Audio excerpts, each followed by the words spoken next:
के मिर्जापुर से लखमापुर में गूंजा संविधान और इंसाफ का नारा। डॉक्टर अंबेडकर की जयंती पर उमड़ा जन सैलाब। लखमापुर भुजवा चौकी मिर्जापुर में 14 अप्रैल संविधान निर्माता और सामाजिक न्याय की पुरोधा डॉक्टर भीमराव अंबेडकर की 134वीं जयंती आज लखमापुर में बड़े ही क्रांतिकारी जोश और आपसी सौहार्द के साथ मनाई गई। इस अवसर पर आयोजित कार्यक्रम में बड़ी संख्या में ग्रामीणों और सामाजिक कार्यकर्ताओं ने एकजुट होकर इंसाफ और समानता के पैगाम को बुलंद किया।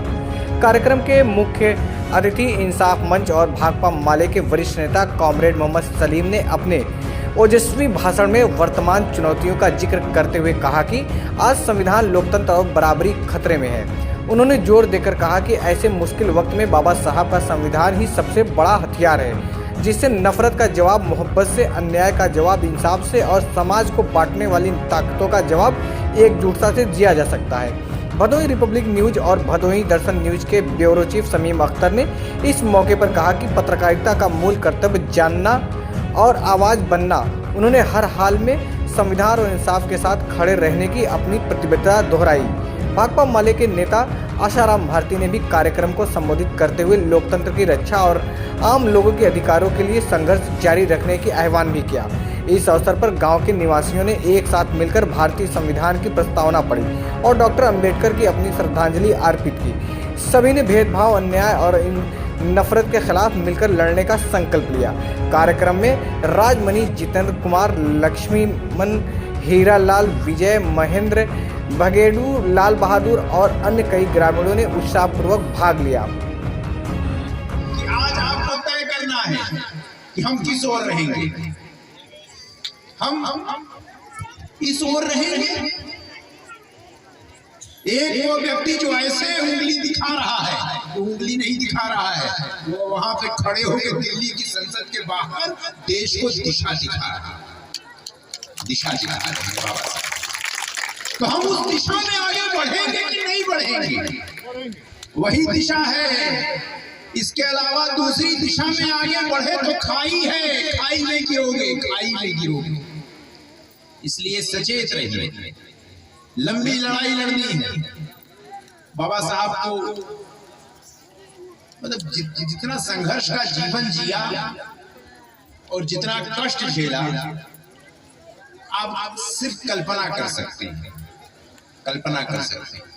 इसलिए बाबा साहब को बहुत लंबी आयु नहीं मिली, बहुत जल्दी चले गए। महानिर्वाण बहुत जल्दी हो गया, अंतिम यात्रा पे बहुत जल्दी चले गए। काश कुछ दिन और रहते तो शायद इस देश की तकदीर कुछ और होती, लेकिन ऐसा न हो सका। ठीक है, लेकिन हम तो अपनी जिम्मेदारी से न भागे। हम जो अपने आप को कहते हैं कि हम बाबा साहब के सपनों का भारत बनाना चाहते हैं, हम इस देश में असमानता, गैर बराबरी, जातिगत उत्पीड़न, छुआछूत, इसका नाश करना चाहते हैं, इसको खत्म करना चाहते हैं। जबकि बाबा साहब भी अपनी पुस्तक जाति का विनाश लिखते हैं, रिलेशन ऑफ कास्ट लिखते हैं, वो जाति का विनाश करना चाहते हैं। तब हमारे ऊपर जिम्मेदारी है। आज बाबा साहब की जयंती मनाई, उसके बाद घर गए, भूल गए ना। माँ बहनों, भूलना नहीं है। घर लौटने के बाद कल बच्चे को स्कूल जरूर भेज देना। स्कूल भेजने में देर मत कीजिएगा। स्कूल का रास्ता बच्चों को हाथ पकड़ के जरूर ले जाइएगा। स्कूल जरूर जाएंगे बच्चे। जब तक हमारे बच्चे स्कूल नहीं जाएंगे तब तक हम बदलाव की लड़ाई, अधिकार की लड़ाई लड़ भी नहीं पाएंगे, जीत भी नहीं पाएंगे। इसलिए स्कूल जरूर ले जाइएगा, ये आपकी जिम्मेदारी है। और रात को जब हमारी बस्तियों के इर्द गिर्द सरकारी षड्यंत्र चलता है, जो शराब का ठेका जो है वह सड़क पर बाजार में होता था, उसको उठाकर बस्ती में भेज दिया गया। आने वाले दिनों में तैयारी कीजिए कि ऐसे सारे शराब के ठेके फेरे जाएंगे। और बाबा साहब ने 22 प्रतिज्ञाओं में एक प्रतिज्ञा ये भी की थी कि न नशा करूंगा न अपने समाज को करने दूंगा। तो जो बाबा साहब के वास्तविक अनुयायी हैं वो नशा नहीं करेंगे। नशा हमारी बर्बादी का रास्ता है, हमारे समाज को तबाह करने का रास्ता है नशा। और इसलिए नशे की दुकानें, शराब की दुकानें हमारी बस्तियों में खोली जाती हैं। सरकार चाहती है कि हमारे परिवार के पुरुष दारू पी लें, शराब पी लें और उसके बाद अपनी सारी कमाई बर्बाद कर दे, अपने बच्चों का भविष्य बर्बाद कर दे। तो इसलिए सिर्फ जन्मदिन मनाकर, जयंती मनाकर भूलना नहीं है, अपने जीवन में रोज बाबा साहब के को याद करना है, उनके संघर्ष को याद करना है और उनकी शिक्षा को अमल में लाना।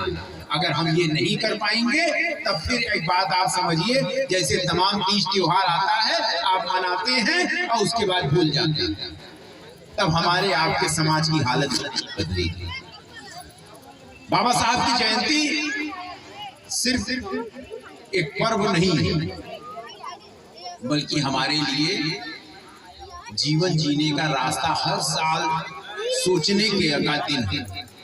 एक संदेश हर साल कि हम किस रास्ते पर चलेंगे, हर साल हम प्रतिज्ञाओं को याद करेंगे, हर साल बाबा साहब के संघर्ष को याद करेंगे, अपने समाज की स्थिति के बारे में सोचेंगे, अपने घर की स्थिति के बारे में सोचेंगे, अपने बच्चों की पढ़ाई के बारे में सोचेंगे, अपने बेरोजगार नौजवानों के आरक्षण से मिलने वाले लाभ को छीनने वाली सरकार के षड्यंत्र के बारे में सोचेंगे। आपने EWS 10% दे दिया,